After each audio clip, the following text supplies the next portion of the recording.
Hi, welcome. Thanks for joining us at the AOTA Specialty Conference for Children and Youth 2020.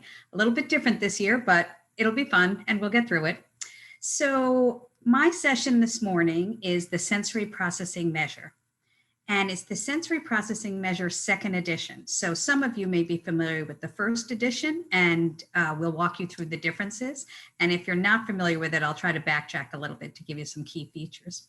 So my name is Glennon, and I am one of the co-authors of the sensory processing measure. So my other co-authors are Diane Parham, Cheryl Ecker, Diana Henry, and Heather Miller Kuhaneck. So they're all contributors to this presentation, but it's just me today. Now, the sensory processing measure second edition, SPM 2, as we call it. We are so excited. This is coming out in the spring. It'll be ready for purchase. And our original SPM was back in 2007. And that was for children ages 5 to 12 years, essentially those in grammar school. And then in 2010, we came out with the SPM preschool, and that was for your 3 to 5-year-old children. And so really since 2010, we've been working on this next edition. We've been keeping track of what's happening in the profession, what are current imperatives that we need to help out to move the profession forward. And this is our first introduction of the sensory processing measure too. So I'm excited to present it to you. It's just a quick overview for 1 hour. And then we'll have some questions with the chat, okay? All right, so SPM 2.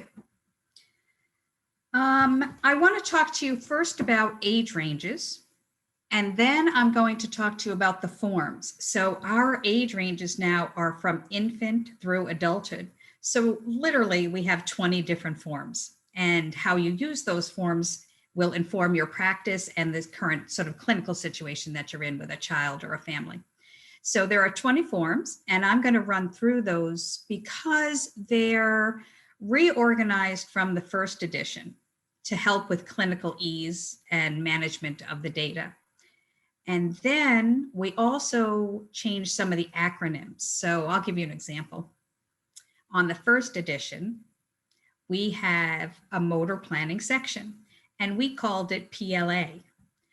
And what we found is some people were calling it the play section, and it's not play. Obviously, there are some play-ish items because those are the occupations of children, and we're looking at motor planning through those childhood occupations, but it's called planning. So on this edition, we changed it to PLN, just to clarify for everybody that this was a motor planning section. So I'll share a couple of those little changes with you. Then I'm going to walk you through the calculations.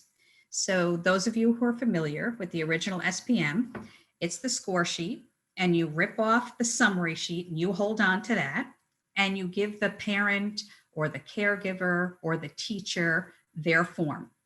And the rater circles the answers to the questions.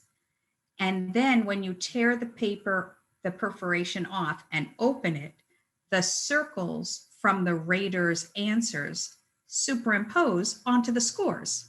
And so it's a sheet inside the perforation. And on that sheet is where you calculate or you add up the scores. So we've made some changes to that to make it a little bit easier, and I'm going to walk you through that as well. And then we also made some changes to that sheet that you hold on to, that summary sheet. We've made some changes to that to make it easier. And at the end of the session, I'll talk about English and Spanish forms, both being available for the SPM 2. So we're very excited about that. That's always been one of our goals, is to get the Spanish versions just readily available for everybody. So, all right. So the original SPM, as I said, we had a preschool version, and we had 2 forms, the home form and the school form.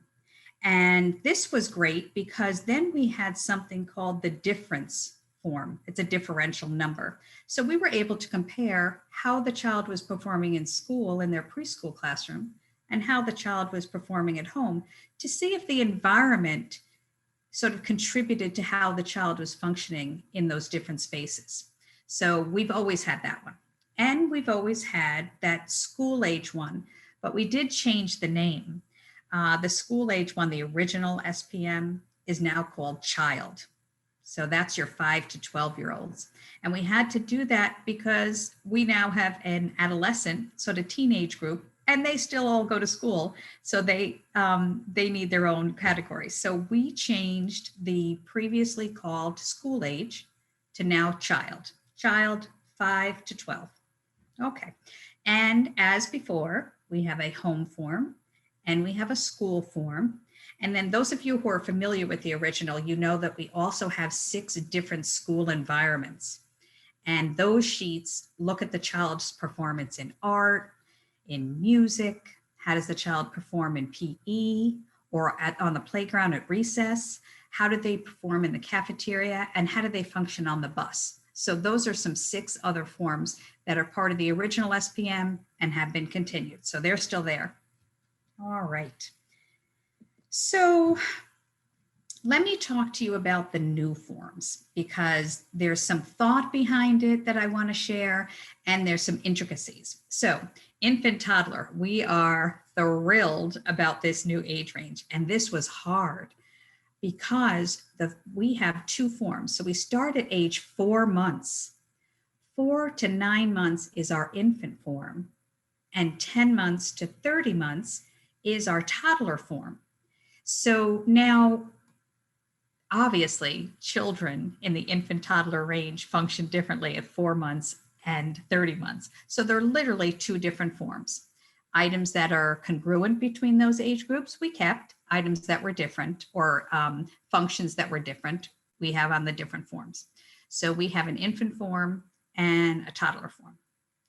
Now, what's really interesting about this age group and sort of took the whole author group and Western Psychological Services, our publisher, on another tangent was we were really wanting a caregiver form.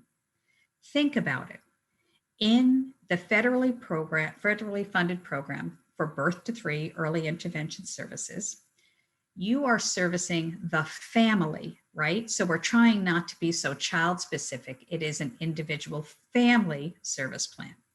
And so we felt that, and it was so important to us because childhood occupations are typically co-occupations, meaning the child can't eat without the caregiver feeding them. The child who is young and doesn't have the postural control can't play unless the caregiver is supporting them. So we really wanted to look at what were the sensory processing patterns of the caregiver so that we could see if there was a match or a mismatch.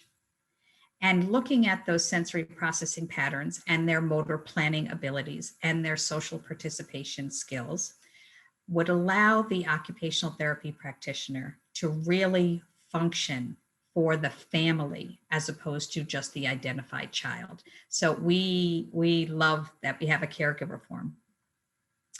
Now, the next age group. The next age group is adolescents.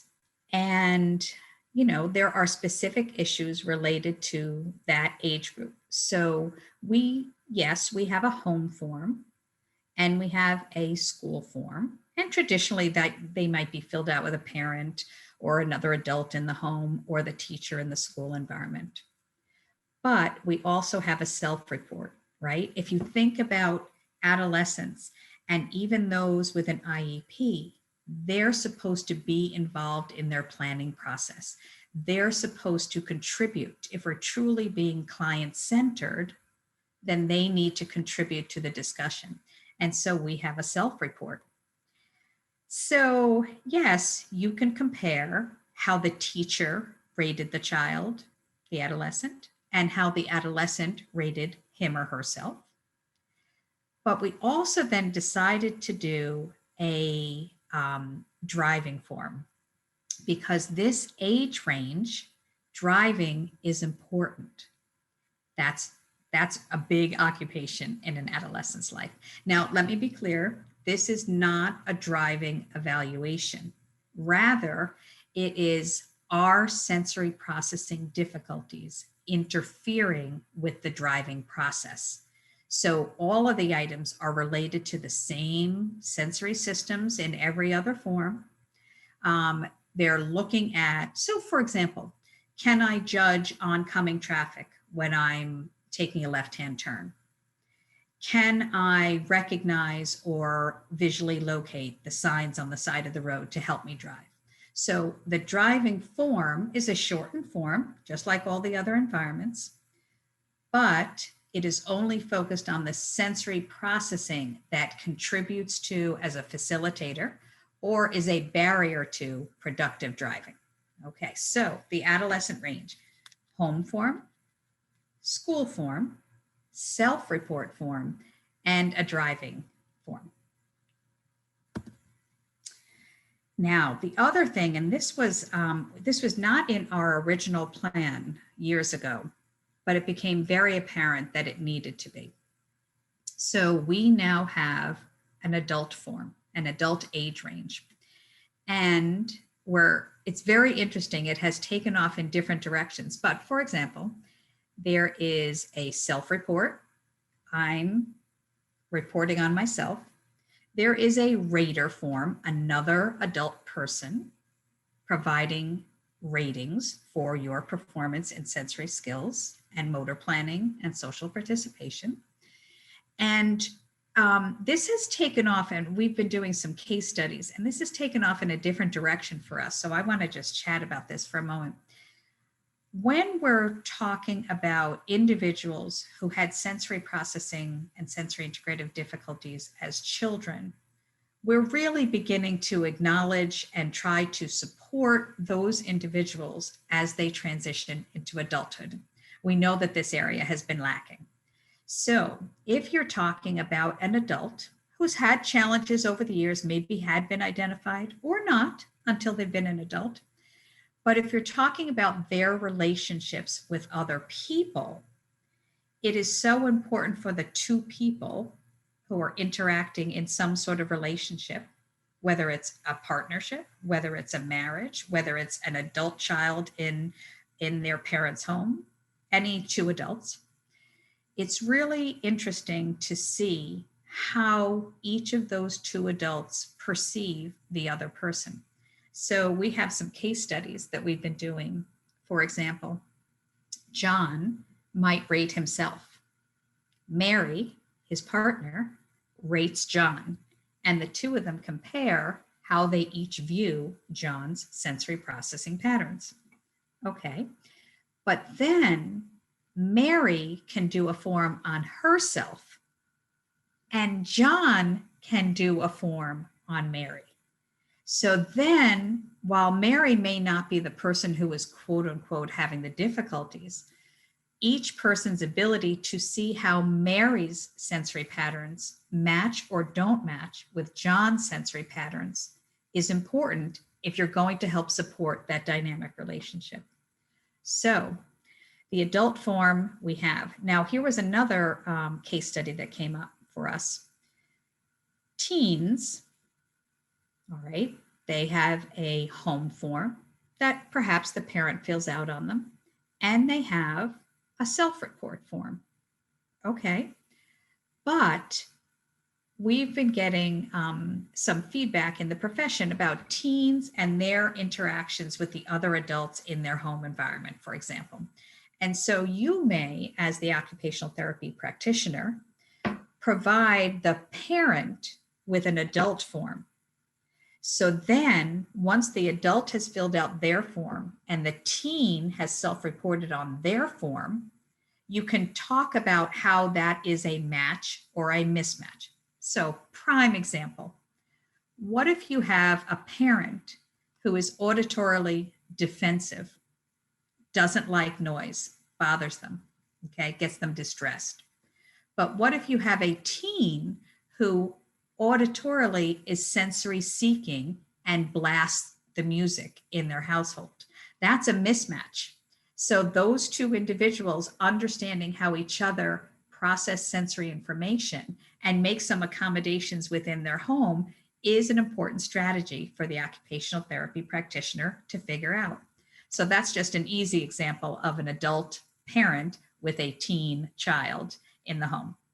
Okay, so we have our original preschool ages. We have our original school ages that we're now calling child. That's my 5 to 12-year-olds in that grammar school range. We have the infant toddler forms, infant 4 to 10 months, toddler 10 to 30 months with their caregiver form. We have adolescent ages, self-report, home form, school form, and the ever important driving form.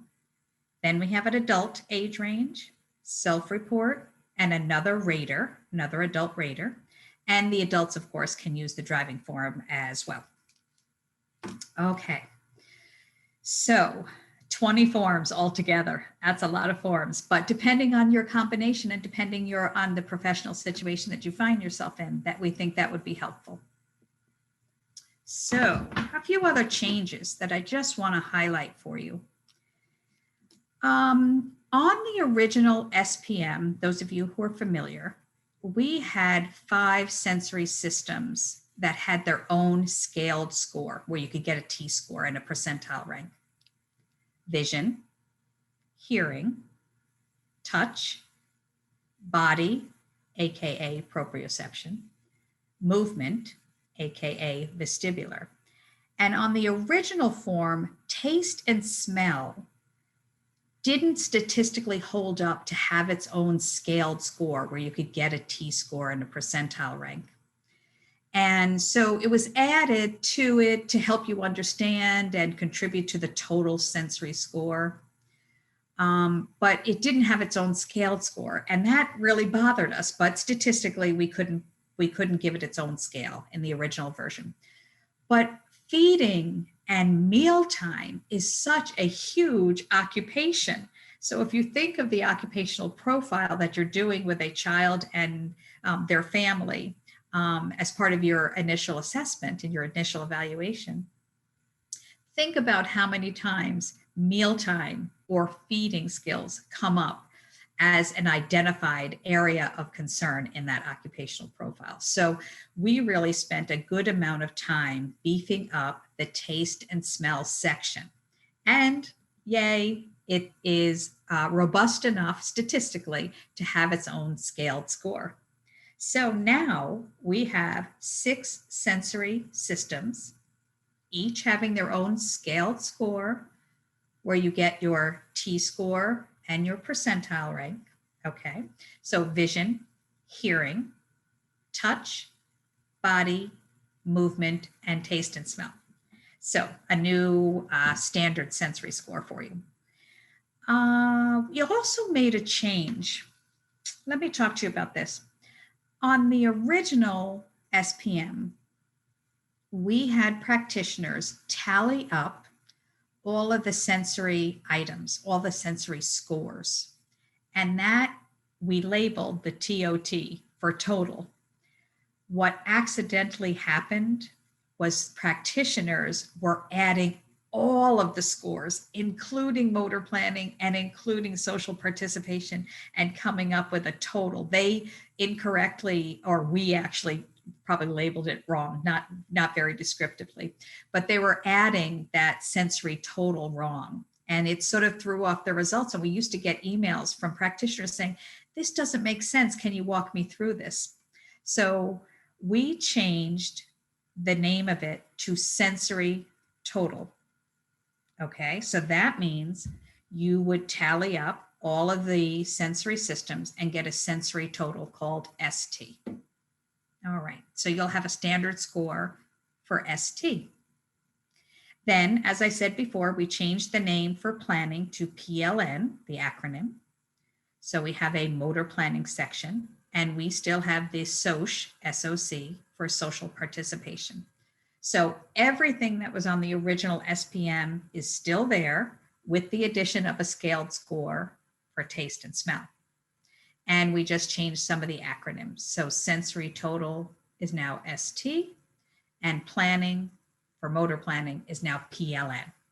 Okay. Now we also, we still included the vulnerabilities. So everybody liked those. That was good feedback that we had from the original version. So every item we categorized as to what sensory processing vulnerability, we called it, it was. Oh, excuse me. Okay, so in the vulnerabilities, there were items that were clear cut. So, quote unquote, bothered by the touch of certain fabrics. Clearly, that is overreactivity of the tactile system, doesn't like the feel of the clothing. That's easy. But there are some items that could mean over responsivity or could mean perception, could mean overreactivity or could mean something else. And so what we really tried to do in the manual, so please, please, please, everybody read the sections in the manual. There is such good information in there on sensory integration theory, how to clinically reason yourself through an item's score. So it's really good. Please make some time to look over the manual. And we actually suggest that if you're in a department, you purchase enough manuals so that everybody has access to one to sort of read and have it available to them. Okay. So we have the vulnerabilities, but in the manual, we comprehensively discuss how one particular item could mean two different things depending on the situation. And so we walk you through that. Okay. Let's see. Oh, so we made a lot of logistical improvements to the forms and how we calculate numbers. So those of you who are familiar with the original know that we had a scoring worksheet. So you gave the parents their form, they circled their answers, you perforated the edge off, you opened it up, and then you had all of the circles around scores, and you had to add them up in a certain way. We have completely reorganized that sheet for you, so I'm going to walk you through that to help you. What we were finding is the practitioners were having trouble following the lines, and it was a little bit confusing, so we've totally cleaned that up. Now, the other addition. So a little while ago, I talked to you about how comparing a caregiver to an infant in terms of their sensory processing patterns was important for understanding co-occupations. I mentioned to you how looking at an adolescent from the parent rater perspective, as well as the self-report perspective, was important. And so there's two forms that we might want to compare.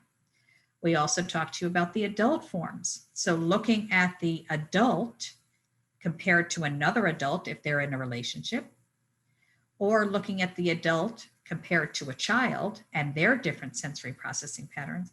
So with all of these forms, there are different combinations. So depending on the initial evaluation, you do your occupational profile, and you are able to identify what is the family saying are the difficulties in their lives that they want you to help and support. Based on that information, you could choose 2 forms or 3 forms, whatever you need to answer that dilemma that is identified in the occupational profile as a problem or a difficulty or a barrier in that family's life. So with that, we had to create a calculation sheet to figure out the diff score, the difference between the 2 forms that you wanted to use. And it's the same way as before, comparing 2 T-scores. But we needed a form to actually, because we want you to use this as the feature of the SPM too. And so we created a worksheet form for that I will walk you through. Now, let me tell you where that is. We were also very clear that it had to stay on the sheets. Those of you who know us from way back when with the sensory processing measure, one of the original intents was, for example, school-based practitioners are traveling from school to school, and having everything with them in one packet was really important. So that's why we had the rip-off sheet that the therapist kept, and then the sheet that went to the parent, and then you could do the perforation, and the scores were right inside. So everything was in a nice packet. You didn't accidentally find yourself at one school while some other materials were at a different school. So we needed to keep that mindset. So when you open the perforation and you open it up, on one side is where you tally the scores, but on the other inside cover is a whole sheet to help you calculate the diff or the difference scores for two forms that you might choose to implement. So it's right there for you. And then we have that score summary sheet. That's the one you tore off and kept to yourself before you handed off to the adult or the self-reporting adolescent. Now, I'm going to walk you through some of these sheets because I want to really highlight the differences for you. So this is the scoring worksheet.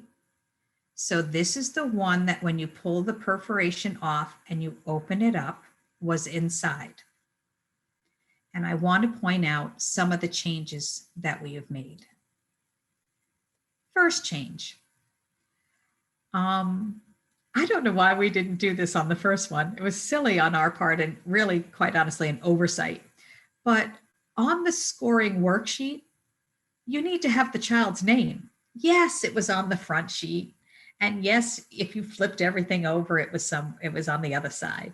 But having the child's name and pertinent information right there as you're scoring was kind of important. So there is now a section on the scoring worksheet where you tally up the scores, a place for the child's demographic information. All right, down the center. So those of you who are familiar with the original know that we had tally boxes. So you looked at each sensory system, for example, hearing, and there were 10 items, and you added all those 10 items, and you came up with a hearing raw score. But as I said earlier in the presentation, some people found the layout confusing. So we really did reorganize this well. So if you look over here, down the center, it starts with vision, hearing, touch, taste and smell, body, balance, movement, and sensory total. So those are all right here, right in a row. There's no confusion. It's the order in which the form implements the items, and the sensory total is right there for you. Then down below, so the manual will talk about motor planning, praxis, and social participation are highly integrative processes. And there's a cognitive component, and there's just much more to it than a straight sensory system processing the or perceiving correctly the sensory information. So those two items are down on the bottom, and this is what they look like right over here. Okay. Also, I just want to highlight, just as a reminder, taste and smell now gets its own scaled score. I love that. Okay. And as a reminder that ST is now sensory total. Okay. All right. And let's see. So we had improvements on the scoring worksheet that you got your name in there, the demographic information. The order of the scales and the tally have been reorganized for your ease and your clinical use. ST is now the sensory total. Okay, let me take you to the next sheet. So again, we talked about comparing two forms might be really important for the family that you're trying to support. How the child functions, specifically the infant and the toddler, with the caregiver form. Okay, so that caregiver form has items on it for each section, each sensory system, motor planning, and social participation. And all of those items are specifically related to caregiving. So really, please make sure you're in that sort of early intervention, 4 months to 30 months. Please make sure that you're doing a caregiver form so that you can see what the caregiver's sensory patterns are and how those might affect co-occupations. Okay, so on this new form that we created, here's an example for you. The first example, just over here, you can see in this sort of faded yellow area that this form is the preschool home. So again, it's all in one packet. You've taken the perforation off, you've opened it up, you've tallied, right, on your scoring worksheet, and right over here is this sort of DIF section. So this is an example from the preschool aged home form. So that's form 1. That's your standard. That's the one you're filling out on the child, him or herself. This side is what is the second form that you chose to implement to help you understand and support the presenting difficulties from your occupational profile in your evaluation. What we have here is on the first line might be the typical other form that you would implement. So for example, it is very common to look at the preschooler in both their home environment and their school environment and compare, because we all know that children act differently in different environments based on the sensory features of each environment, based on the other people and their sensory patterns within the two environments. So comparing a preschool age child in the home and in the school has always been part of the SPM. But we do have this second line here for other, because you may choose to do the parent with an adult form. You may even choose to do a sibling. You may choose to do a home form for a sibling who's in the same house, if that was an identified concern upon your initial intake and your initial occupational profile as part of the evaluation. So you have the preschool school form very typically done in conjunction with the preschool home form, but there is also a place for other.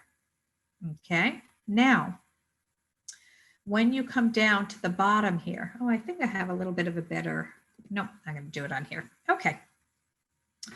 When you look at this lower section, and you'll see the colors are going to match for you. So this pale yellow sort of parchment color is your form 1, right? Your first form. That here, for this particular case, for example, would be the preschool home form.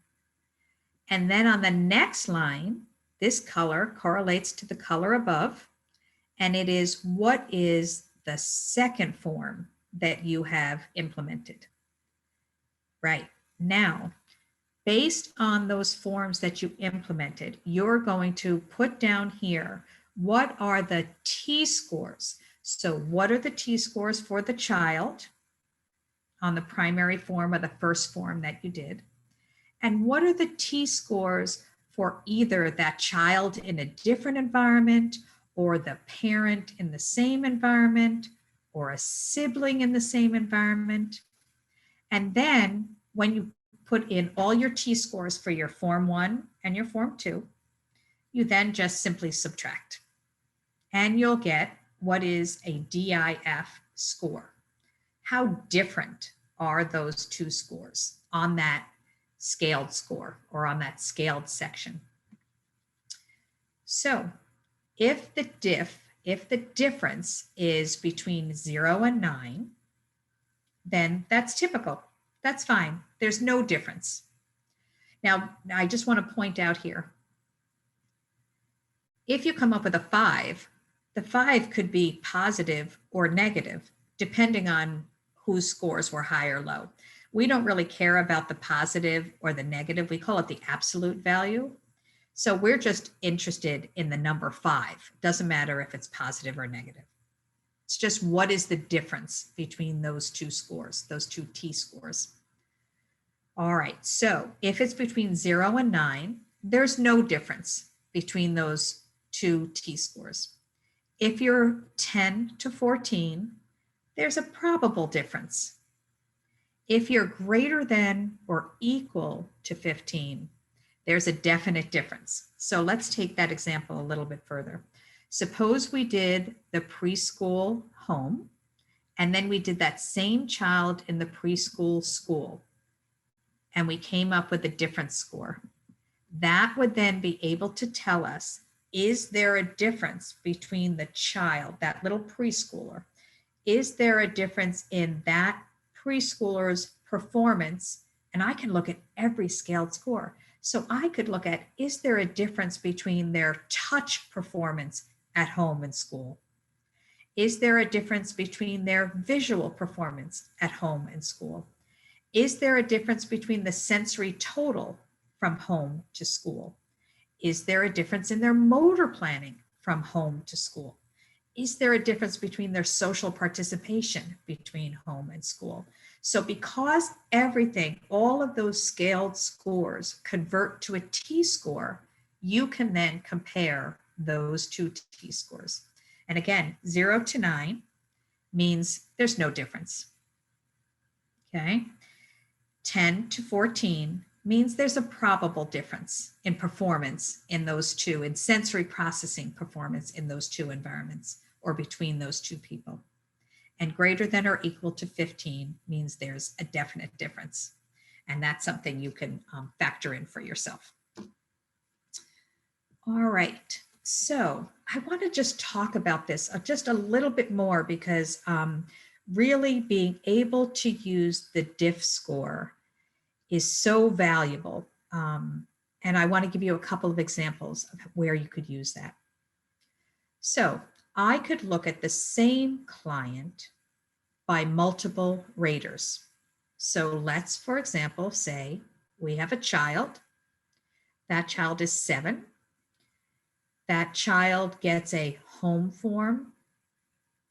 And then you say, all right, what other environments is that child in? Yes, standard, the child is in the school. And so you might do the school form. But if you have parents who don't live in the same home, you might do the home child form for that 7-year-old in the home where the child spends time with the mother, and then in the home where the child spends time with the other parent, whether it's the father, whether it's another mother, whatever the situation is. But if you have 2 parents or you have 2 caregivers, perhaps the child spends time at the home, but also spends time at the grandparents' house. And you're trying to look at how does that same child perform in 2 different environments, okay? So 2 environments where there's an adult can fill out the form, and you can compare how the child does in terms of those 2 environments. Okay. In a school, you might have a child, or you might have a situation where there are co-teachers. Looking at how each teacher rates one child is also another possibility for comparing. Perhaps then the teachers each do an adult form. I hear this a lot. Like I hear one teacher who is exasperated by a child, and the child sends her over the edge, and she reports the child as difficult in the classroom. And then you go to another teacher, and that next teacher says, "Oh, what a dear. Oh, he's lovely in my class, and he's so helpful." So you have these situations where you have 2 teachers reporting completely different things on the same child. So the environment could be the impacting factor. Therefore, doing a form for each of those environments is important. But it also could be the sensory processing patterns of the adult, right? So meaning If the first teacher, who is exasperated by the child, has completely different sensory processing patterns, that will help you understand why that environment is not working so well. But if you look at the other teacher and that other teacher has the same sort of profile and sensory patterns of functioning as the child, that may help you understand why they click, why everything's working well in that environment. Okay, so you might choose to do the child, two different teachers, both scoring or rating the child, and then you compare that form. Or you might look at the child and the teacher through an adult form. So that's a possibility. Again, I do want to emphasize that the infant or toddler should really also get the caregiver form. The caregiver form is specifically designed to have items related to caregiving, which impacts the co-occupations. So that one is really important. And I also mentioned before that teen, adolescent age could also have a parent fill out the adult form to see about that dynamic relationship. Or two spouses. That's, again, in the case studies, we've been coming up with spouses having some difficulties, and comparing their sensory processing patterns has really been helpful to supporting them. All right. Score summary sheet. Score summary sheet is the standard sheet, same as on the original SPM, that you rip off and you tear it off and you keep it, and then you give the form to the family or the rater. So there are a couple of logistical differences here, and I'm just going to highlight some of those for you. First, the top. All right, so this has been a little bit reorganized. This used to be on 2 rows, and then we had these boxes, and it was a little confusing. So it's straight, cut and dry. Start on the left, progress to the right, child being evaluated, the date, date of birth, what age, who's the rater, and what's the relationship to the child or the individual or the adolescent or the adult being evaluated. Okay. The second change, and we actually, there's 2 changes I want to mention here.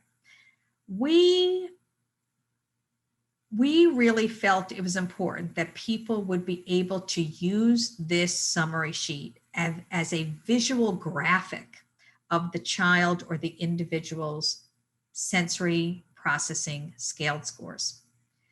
So we know that you were able to circle the score and then draw your lines so you can see the peaks and valleys.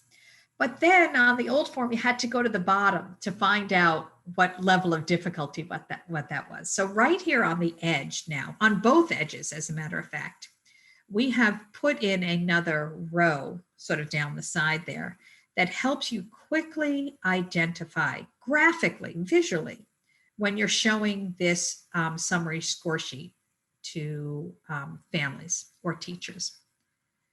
You can visually see right away which scores are typical, which scores are showing moderate difficulties, and which scores are showing severe difficulties.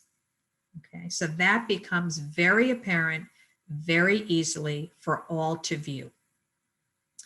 You will notice, however, there we did change those terms on the side. We used to have typical, some problems, and definite dysfunction. What we really decided to do is we were really talking about the level of difficulty. And so those of you who are familiar with the original SPM, you know that the higher the score, the greater the difficulty. Okay, so a higher score was more difficulty. So for example, if a child scored in the 99th percentile, you were able to say that child is having more difficulty than 99% of the other children in their age group, right? So the higher the score, the more difficulty. So I just want to make sure everybody's clear on that. So down the side here is typical, moderate, or severe difficulties. Very easy to view quickly. All right, now down here, this is traditionally, same as the original SPM, where you put the child's or the individual. Now, I keep saying child because those were our original, but now we have adolescents and we have adults. So I've got to keep saying client now, but that sounds so foreign to me when I work with kids. So I apologize for changing my names all the time. So this, traditionally was where you put the child or the individual or the client's scores. And I want you to notice here, when you go across the row, vision, hearing, touch, taste and smell, body, right? The balance, the movement, sensory total, planning, and social participation. What you will notice from that is it going across this row matches up perfectly with going down the row on the score sheet, on that worksheet where you were calculating. So it's very easy, minimizing the accidental mistakes that can happen with calculating and transposing scores. Okay, and right underneath here in this next row is the same as the last one, where you put your T-scores. Okay, so down here on the very bottom is where you can talk about the diff score, right? So we had the inside sheet where you calculated the diff score, and now you're able to represent it right there on the front. Now remember, right above is the child's T-score. And so this section for the second form is the second form's T-score, right? So child's T-score is the last row here. Other form is the first row for T-scores. Okay, and then we talked about how you would subtract to calculate. And we said to you, just as before, 0 to 9 is no difference. 10 to 14 is a probable difference. And over or greater, equal to or over 15 is a definite difference. So I will share with you what that might look like. So for example, if you had a diff score, and this first column is vision, I'm going to show you that so that you can see that. All right, that first column is vision. So if the vision difference came out to be a 9, that's no difference. If over here in the sensory total, the difference came out to be 12, that is a probable difference. And if here on social participation, the difference came out to be 18, that's a definite difference.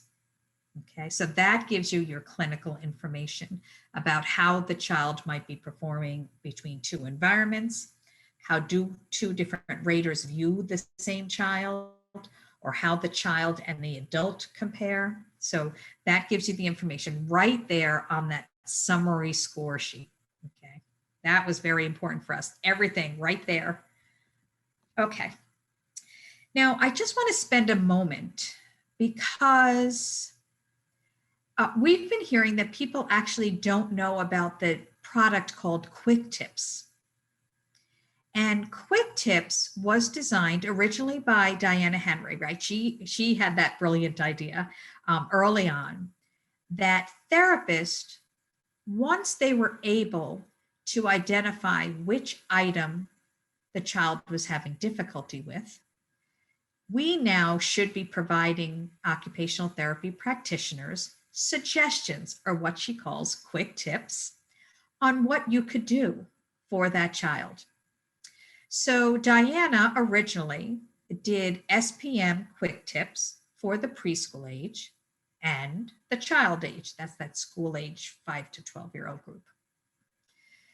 So Diana has updated the SPM2 quick tips for both preschool and child.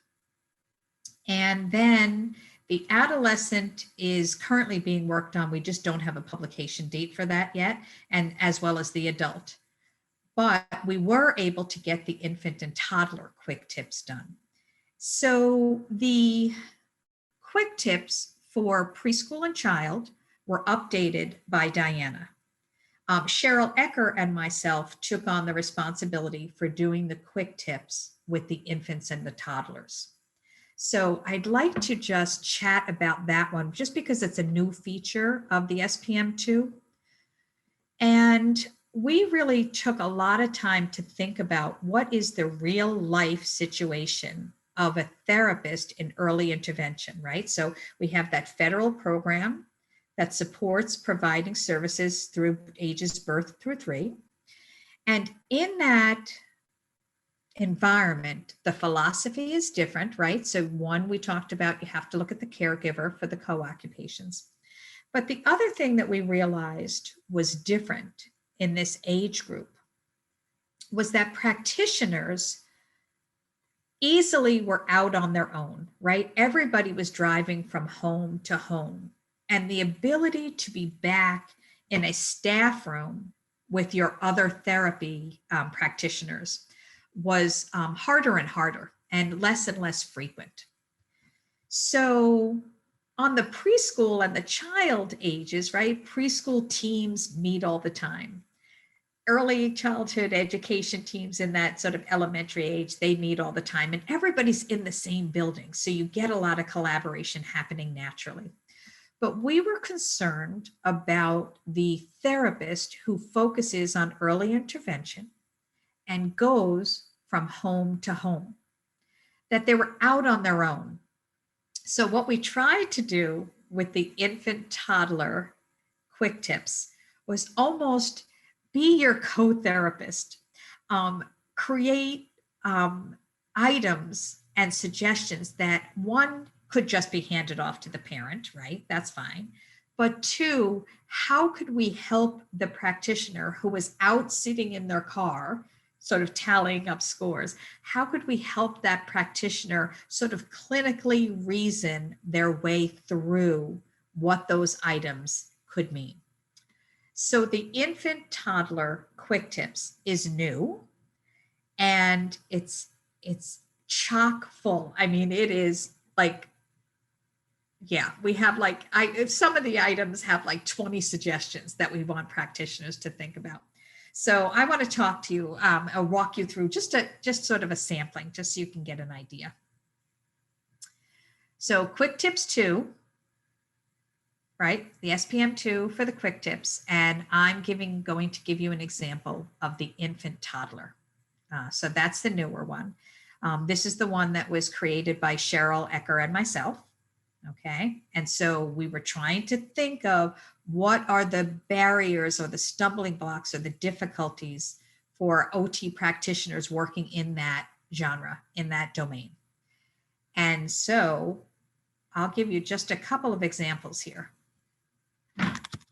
So the first item is fusses or shuts eyes in bright light.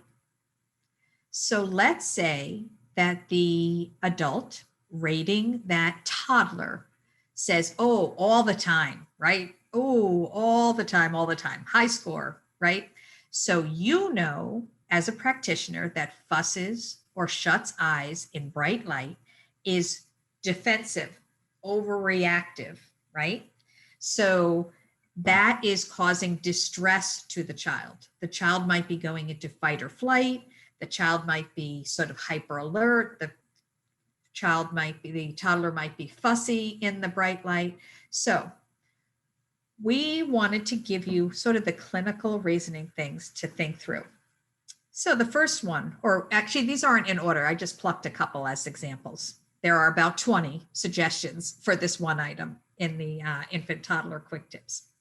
So one of the items was, it is important to remember that when a child is defensive, over-responsive in one sensory system, literature supports that the child might be defensive in more than one system. Therefore, the OT practitioner should review other SPM2 items for over-responsivity in other sensory systems. So that's literally just our way of being like another therapist with you in the staff room. You come back in and you say, oh, this child fusses with lights and shuts his eyes. And the other occupational therapy practitioner sitting next to you says, oh, they talked about if you're defensive in one system, you're probably defensive in more than one system. So go check out those other sensory systems. So it's almost like we're sitting there with you, helping you clinically reason. We loved this part. Okay, one of the other suggestions that I plucked out was, in addition to direct intervention, and we have the suggestions on how to do direct intervention in the tips, it's important to adapt the environment so that the child can engage and not be in fight, flight, fright, what we call distress on the SPM2 form. These environmental adaptations might be ongoing or, at a minimum, until direct OT intervention decreases the child's over-responsivity. So that's just us saying to you, yes, we understand that you're going to be providing some direct intervention, but you also have to remember to modify the environment. So you have to get to that caregiver and look at where can the environment be modified or adapted. So I pulled out my next example was, for example, provide shading over the overhead lighting, because when you have that toddler or that infant and you put them back to wash their hair, or you put them backwards for diaper changing, or they're laying supine with the little triangle thing over them with all the mobiles hanging down to swat at, when the child is in that reclined or supinated position, you have to look at the lighting up above. And so that was just our way of sort of incidentally saying, hey, remember to look all the lighting. So look at all the adaptations that you might want to make in the environment. So that is the SPM quick tips, right? So SPM2 quick tips. The preschool age has been updated by Diana Henry. The child age, that's your 5 to 12-year-olds, has been updated by Diana Henry. The infant toddler age is new, and that was created by Cheryl Ecker and myself. And the adolescent and adults are currently under development. We just don't have a publication date yet. But the rest of this, the SPM2, all the 20 forms, all of these age ranges, and those quick tips that I just mentioned will all be available this spring. So as I said to you, this is our first introduction of the SPM2 to the professional community. And so I know it's a very quick overview, but we're excited to share it with you. So encapsulating, summarizing the SPM2, we're looking at across the lifespan. We have forms for infants, ages 4 months to 9 months.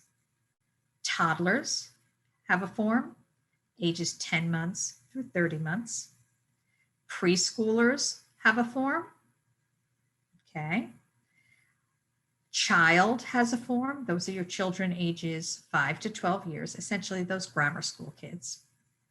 We have adolescent. So adolescents have a self-report form and then another rater, right? So that could be in the home environment. So the adolescents have a self-report, they have a home form, they have a school form, and then they have the driving. And then we have the adult range. So the adult range is a self-report and then another rater. And of course, the adults can also use the driving forms. So I just want to mention quickly here. I said that we have 20 forms. And so most of those forms are all the full bells and whistles with the full statistical analysis. But I don't know if you'll remember this, but on the original SPM, when we had school environments, art, music, PE, recess, cafeteria, bus, those forms were called environment forms, and they had less number of items. And they were sort of a cutoff, like a criterion reference cutoff to tell you if there was a problem or it was okay. So the driving form is considered an environment form. So it has less number of items. And again, they're items related to sensory processing that impact the driving experience. So now, because all of these forms are all the same format, it's so easy to transition from one age group to the next age group, because the form, the structure, and the scoring is all the same. So if you're following a child up through the years, now there's another one we were discussing in the manual. If you did a form as a toddler and now the child is in 5th grade, you could even compare, geez, are the same issues, right? Because those are two forms that have T-scores. So you could compare how the child is doing in those two different age ranges. So anyway, so many uses.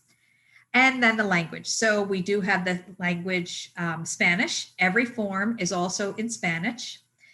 There were match studies, so that we supported the use of the norms. So English, Spanish for every age range is right there. All right, so if you're on the Western Psychological Services mailing list, you probably got an email last week asking if you wanted to stay up to date. So go look for that email. If you don't have the email or you're not on the mailing list, you can go to the WPS website and sign up so you can get notifications. And if you need to reach me or if you have questions, there is my contact information. And again, WPS is the publisher, and there'll be much more information coming out from them in the near future, because the product will be available this spring. So SPM2 this spring, look for it. All righty, thank you for joining with me today, and I hope to see you soon.